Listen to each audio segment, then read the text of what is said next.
Hello students. 11th class की ये मेरी पहली वीडियो है मेरे चैनल पर।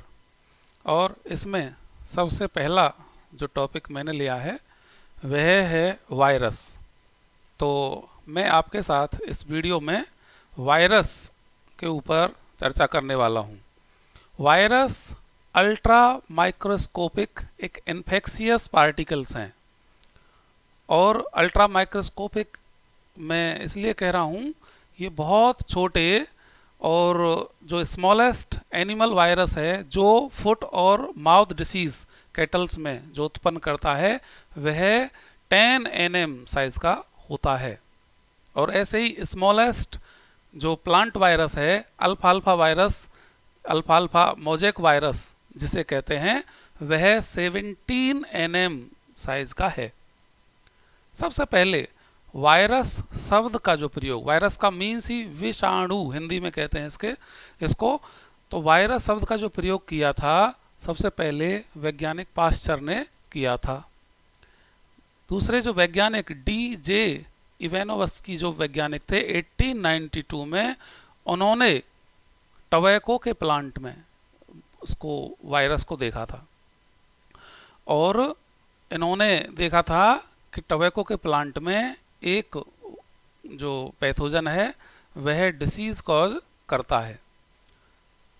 और जो साइंटिस्ट दूसरे M.W. बीजरनेक जो साइंटिस्ट थे, उन्होंने 1898 में उन्होंने देखा कि एक टबैको की जो डिसीज्ड लीव थी उसको अगर क्रश्ड करके और उसको एक्सट्रैक्ट, उसका जो एक्सट्रैक्ट है उसको अगर हेल्दी लीव से टच करते हैं तो एक हेल्दी लीव भी इन्फेक्टेड हो जाती है।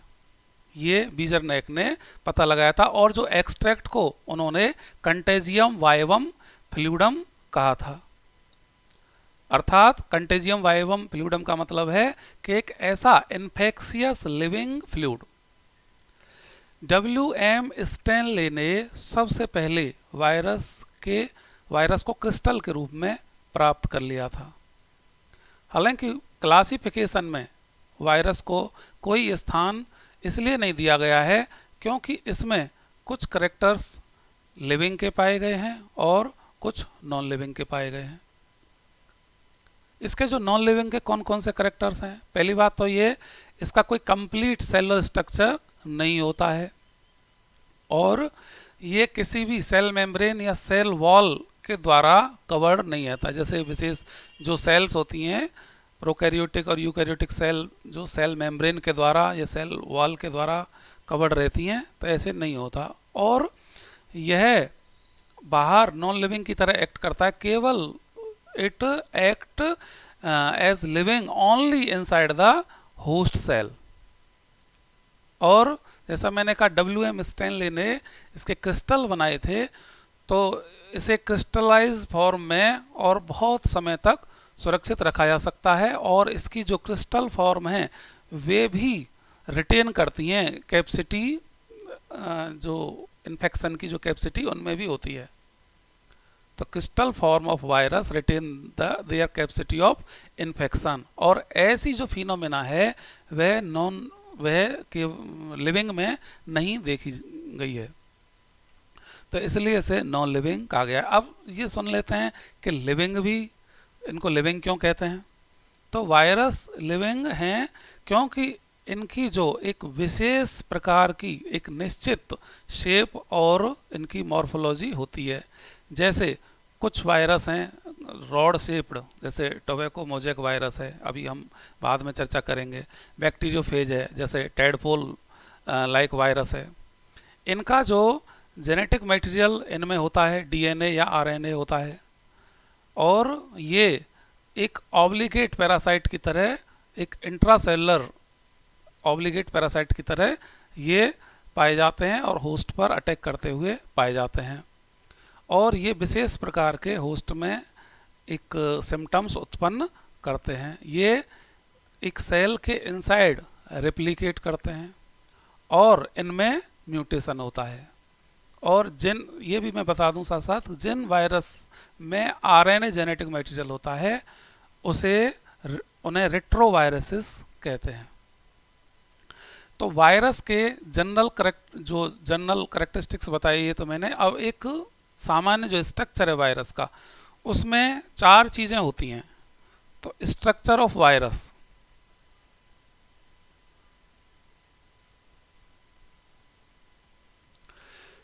तो सबसे पहली जो चीज होती है तो वह एक एनवलप, नंबर 1। हालांकि ये एनवलप कोई ज़रूरी नहीं है कि सभी वायरसेस में हो। जो प्लांट वायरसेस हैं उनमें तो ये एब्सेंट होता है, लेकिन जो एनिमल वायरसेस हैं जैसे हर्पिस वायरस है, HIV है, इन्फ्लुएंजा वायरस है, इनमें एक आउटर थिन लूज कवरिंग होती है जिसे एनवलप कहा जाता है। यह प्रोटीन, अच्छा प्रोटीन भी वायरस से ही निर्मित, जो प्रोटीन, तो यह प्रोटीन की, और जो लिपिड और कार्बोहाइड्रेट्स वो होस्ट के द्वारा निर्मित होते हैं। तो प्रोटीन और लिपिड की ये एक आउटर कवरिंग होती है एक, तो इसे एनवलप कहते हैं, जो कुछ वायरसेस में ही पाई जाती है। इसके बाद दूसरी जो एनवलप के अंदर, अच्छा जिनमें एनवलप नहीं पाया जाता उन्हें नेकेड वायरस कहते हैं। एनवलप के ठीक नीचे एक बाहरी जो कवरिंग प्रोटीन कोट होता है उसे कैप्सिड कहते हैं, कैप्सिड।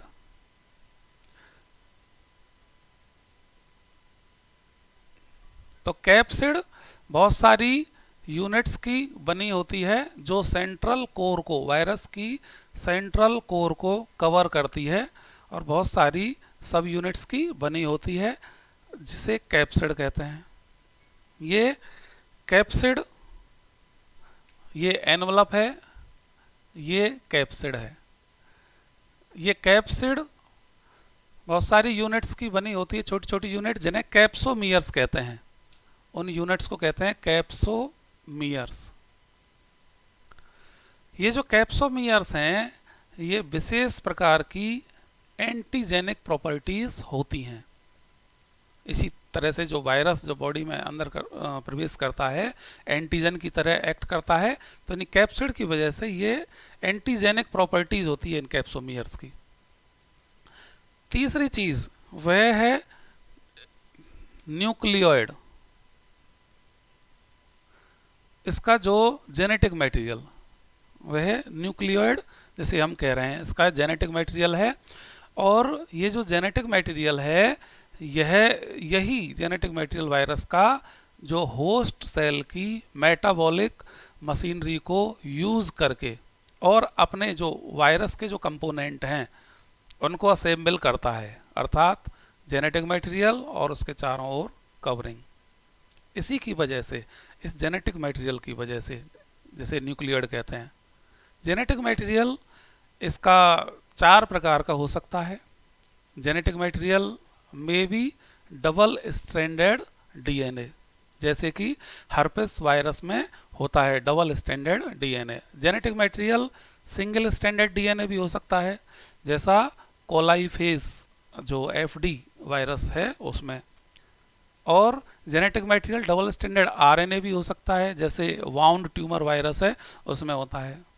और genetic material single stranded RNA भी हो सकता है, जैसा टीएमबी अर्थात टोबैको मोज़ेक वायरस और इन्फ्लुएंजा वायरस में होता है।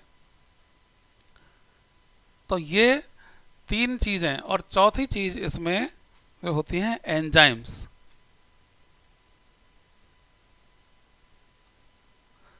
चौथी चीज, तो ये ना माने कि ये सारी चीज सब में होती हैं, पर एक टिपिकल वायरस की मैं कह रहा हूं कि उसमें हो सकता है कुछ एंजाइम्स भी हों। और ये एंजाइम्स जैसे उदाहरण के लिए बैक्टीरियोफेज में लाइसोजाइम होता है, तभी तो वो बैक्टीरिया को किलिंग करता है। और इसी प्रकार से जो रेट्रोवायरसेस होते हैं उनमें, रेट्रोवायरसेस में रिवर्स ट्रांसक्रिप्टेज एंजाइम होता है, तभी तो रिवर्स ट्रांसक्रिप्शन करते हैं। रिवर्स ट्रांसक्रिप्शन अर्थात आरएनए से डीएनए का निर्माण, डीएनए से आरएनए तो बनना तो ट्रांसक्रिप्शन होता है। रिवर्स ट्रांसक्रिप्शन जिसमें आरएनए से डीएनए का निर्माण होता है। तो ये एक जनरल स्ट्रक्चर जो हो गया। अब हम जो वायरसेस हैं टोबैको मोज़ेक वायरस और बैक्टीरियोफेज, इनको फिगर ड्रॉ करके इनकी चर्चा आपके साथ करने वाले हैं। तो देखिए, जैसा मैं कह रहा था आपसे, तो अब स्टडी करते हैं दो वायरस, जो टोबैको मोज़ेक वायरस और बैक्टीरियोफेज, इनके बारे में आपके साथ डिस्कस करते हैं। तो सबसे पहले टोबैको मोज़ेक वायरस। तो टोबैको मोज़ेक वायरस सबसे पहला जो वायरस था जिसके इलेक्ट्रॉन माइक्रोस्कोप के द्वारा अध्ययन किया गया था। यह एक लंबा, लॉन्ग, सिलेंडर और रॉड शेप्ड वायरस होता है। लगभग 18 nm डायमीटर में होता है और लगभग ये 300 nm ये है इसकी लंबाई होती है। इसमें दो चीज़ें, एक न्यूक्लियो प्रोटीन कहिएगा, मतलब न्यूक्लिक एसिड और प्रोटीन, ये तो न्यूक्लियो प्रोटीन, और ये न्यूक्लियो प्रोटीन का जो अमाउंट है, इसमें न्यूक्लिक एसिड का जो अमाउंट है यह 5% और ये प्रोटीन का 95%। अब ये ना सोचें कि सभी वायरसेस में ऐसा होता है, अलग अलग वायरसेस में अलग अलग होता है। यहाँ टीएमबी की बात चल रही है, टोबैको मोज़ेक वायरस की बात चल रही है। तो इसमें जो न्यूक्लिक एसिड जो आरएनए है उसका अमाउंट 5% है, और जो इसके चारों ओर जो कवरिंग जो प्रोटीन है इसको सराउंड कर रही है, और उसका अमाउंट 95% है। इसकी जो सेंट्रल कोर है वह एक सिंगल स्टैंडर्ड आरएनए, जैसा मैंने कहा था आरएनए जिनमें पाया जाता है उन्हें रेट्रोवायरस कहते हैं। तो इस प्रकार से एक रेट्रोवायरस हुआ। तो आरएनए सिंगल स्टैंडर्ड आरएनए है, ये देखिएगा, और ये आरएनए थोड़ा सा वायरस रॉड से कोई लगभग 5 माइक्रोमीटर ये बाहर की तरफ निकला रहता है, और इसके अंदर एक जो डायमीटर है उसमें ये वायरस स्पाइरली कॉइल्ड रहता है। तो जो ये आरएनए स्पाइरली कॉइल्ड रहता है। ये आरएनए जो वायरस की संपूर्ण लेंथ है, इस रॉड की संपूर्ण लेंथ है, उसमें लगभग 4 nm का ये डायमीटर जो है, ये वाला जो इसके अंदर, ये वाला जिसके अंदर ये कॉइल्ड है, स्पाइरली कॉइल्ड है, इसका जो डायमीटर है लगभग 4 nm का है। तो 4 nm के डायमीटर में ये स्पाइरली कॉइल्ड ये आरएनए इसकी संपूर्ण लेंथ में, संपूर्ण रॉड में यह पाया जाता है, और ये ऊपर से प्रोटीन की शीथ या प्रोटीन की कवरिंग के द्वारा यह कवर्ड रहता है। इसके जो आरएनए में, ये जो आरएनए सिंगल स्टैंडर्ड आरएनए लगभग 7300 न्यूक्लियोटाइड्स इसमें होते हैं। इसका आरएनए 7300 न्यूक्लियोटाइड्स का बना होता है।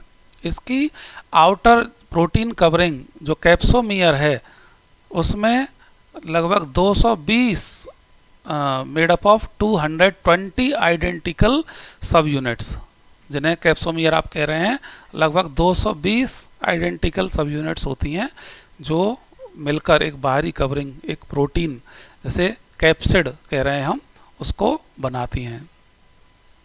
कैप्सोमियर्स जो हैं ये क्लोजली पैक्ड होती हैं और एक रेगुलर हेलिक्स के चारों ओर एक अरेंज होती हैं। इस प्रकार से जो 4 nm जो डायमीटर वाला था, इसके चारों ओर इस प्रकार से ये कैप्सोमियर्स पाई जाती हैं, और ये मिलकर एक टोबैको मोज़ेक वायरस का निर्माण करती हैं। तो टोबैको मोज़ेक वायरस की संरचना में इतना ही। अब बैक्टीरियोफेज जो है, बैक्टीरियोफेज की स्ट्रक्चर के बारे में अध्ययन करते हैं कि एक जो वेल स्टडीड, जो बैक्टीरियोफेज नाम से स्पष्ट होता है, बैक्टीरियोफेज अर्थात बैक्टीरिया को फेज, ईटिंग, किलिंग करने वाला जो वायरस है बैक्टीरियोफेज, यह इस्चरिचिया कोलाई नामक बैक्टीरिया पर अटैक करता है, इसलिए इसको कोलाई फेज भी कॉमनली इसको कहा जाता है। तो इसकी बैक्टीरियोफेज की या कोलाई फेज की जो स्ट्रक्चर के बारे में, एक टिपिकल बैक्टीरियोफेज है, इसके कई स्ट्रेंस मौजूद होते हैं, लेकिन एक टिपिकल बैक्टीरियोफेज है, उसकी स्ट्रक्चर में आप देख रहे हैं मेनली हेड, नेक, कॉलर और टेल, ये वाली जो टेल है। तो एक एक करके इनके बारे में बताएंगे। और ये एक टैडपोल लाइक स्ट्रक्चर एक दिखाई देता है बैक्टीरियोफेज का। इसका जो हेड है, हेड और जो टेल हैं लगभग इक्वल लेंथ की होती हैं, और हेड है तो वही पॉलीहेड्रल। देखिए बेसिक स्ट्रक्चर तो वही है, कैप्सिड के अंदर कैप्सिड की प्रोटीन और अंदर न्यूक्लिक एसिड, इसका ये डीएनए है जो। तो ये आउटर कवरिंग प्रोटीन की बनी होती है, कैप्सिड जिसे कह रहे हैं आप, और कैप्सिड बहुत सारी कैप्सोमियर की बनी होती है, और इसकी जो टेल है वह नैरो होती है, और हेड और टेल के बीच में जो कनेक्टर होता है, और जो कनेक्टर दो भाग होते हैं कनेक्टर में, एक नेक और कॉलर। नेक जो पतला भाग और कॉलर जो छोटा भाग होता है। Neck is narrower while collar is broader, और कॉलर पर विस्कर होते हैं, WHISKERS। विस्कर्स का मतलब जो स्मॉल हेयर लाइक स्ट्रक्चर्स जो होते हैं, विस्कर्स कॉलर पर पाए जाते हैं। और टेल आप देख रहे हैं, टेल पर एक कॉन्ट्रैक्टाइल शीथ, प्रोटीन की एक कॉन्ट्रैक्टाइल शीथ होती है, कॉन्ट्रैक्टाइल प्रोटीन की बनी एक शीथ होती है। और जो टेल होती है ये सबसे अंत में एक बेसल प्लेट में टर्मिनेट होती है, और इस बेसल प्लेट के नीचे वाले जो भाग हैं उन्हें पैग्स या पिन्स कहते हैं। जो बेसल प्लेट है, जो कॉर्नर्स ऑफ बेसल प्लेट के जो कॉर्नर्स हैं वे नीचे की तरफ अंडर साइड तो पैग्स और पिन्स होते हैं उनमें, और जो अपर साइड है ये इनसे प्रोजेक्ट होते हैं टेल फाइबर्स या स्पाइक्स भी कहते हैं। तो इस प्रकार से ये बैक्टीरियोफेज की स्ट्रक्चर में, और ये बैक्टीरियोफेज में एक जो उसका जेनेटिक मटेरियल होता है यह डीएनए होता है।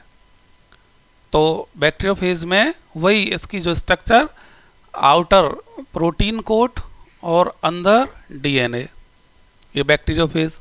ऐसे ही टीएमबी की स्ट्रक्चर देखी, उसमें आउटर प्रोटीन कवरिंग और अंदर जेनेटिक मटेरियल आरएनए।